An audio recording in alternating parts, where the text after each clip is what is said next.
You, Minister, and the Labour Party have repeatedly claimed you protected core welfare payments. Now, Minister, today you did the same thing. You came in and claimed that you're going to protect basic rates for core payments, and they have not been changed. Even this is a very narrow interpretation and does not stand up. I presume for the Labour Minister, core welfare payments are job seekers' benefits, allowance, old age pension, disability illness benefit, lone parents benefit, carers allowance, and we leave aside child benefit for now. The first point I want to make is the failure to raise rates in line with inflation represents a real cut. Very substantial increase in energy costs, the sharp rise in the cost of heating and electricity impacts more severely on those on low incomes and is a real cut. The announcement yesterday of the sharp increase in public transport costs again will most affect people on low income and is a real cut in their income. Take the basic rates such as job seekers. There's been a direct cut in this budget for 22 to 24-year-olds and 25-year-olds.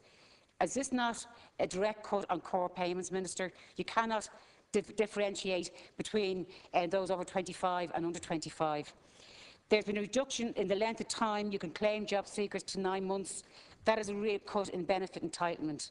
You would change the entitlements for part-time workers for 6 days to 5 days. Changing the entitlement to old age pension is also a cut. You've increased the pension age and also increased the number of stamps required for contributory pensions. Your claim is completely and utterly empty. It is a pretence. The reality is that your budgets have targeted the most vulnerable. There isn't a single welfare payment that has not been cut under your administration, or entitlement to it restricted or reduced.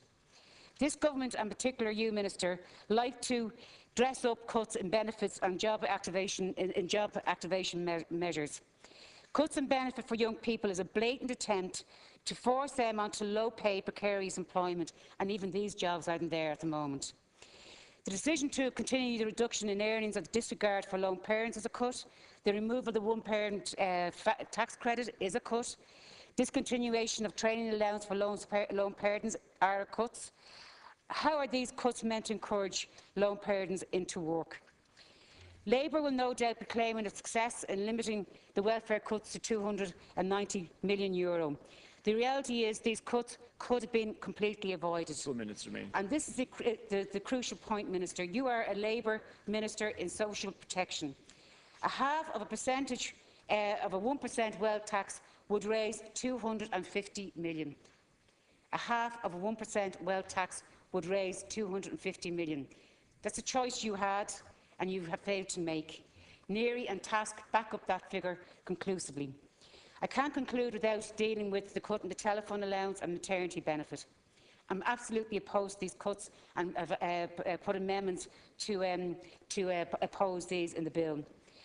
I congratulate our pensioners who came out in their thousands on Tuesday. They have suffered over the last 6 years, from Fianna Fáil to yourself, Minister, cuts in home helps, the abolition of the Christmas bonus, cuts in fuel allowance of €20 million last year, cuts in their household package in relation to, obviously, the telephone allowance, increase in prescription charges. And for the elderly living alone in isolated communities, many use a landline for emergency alarm system. The phone is crucial to these elderly people to cut across the isolation. It's a mean, cruel and totally unnecessary attack on our elderly. In relation to the maternity benefit, Minister, I cannot understand how a minister of a so-called Labour Party could bring in this cut on top of the cut on the benefit last year. Again, it's a cut on the most vulnerable people that cannot really organise themselves to challenge your decision on this. I call on you, Minister, to reverse these cuts, to look at targeting the half of 1% of the wealth tax to actually bring this money in of €250 million. It's there, it can be taken, the choice is yours, and you've made your choices.